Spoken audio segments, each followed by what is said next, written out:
So, paano naman natin tanggalin tong contact lens natin? Siyempre, hindi dapat natin yan itutulog, di ba? So, ayan. Dito sa set na to is may kasama na din siyang lalagyan. Ayan, oh. Meron yung iba na ang tinuturo is gaganunin daw yung eyes, tapos titingin ka doon ba?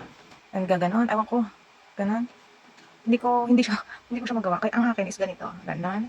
And then, there. I got it. Ayan, oh. And diretso na siya dito sa ating pan. Lalagyan. Ay! Babad natin siya dyan para siya ay malinisan. And then, dito naman sa kabila. Ayan. Yung isa. Ganon din ang pagtanggal din natin.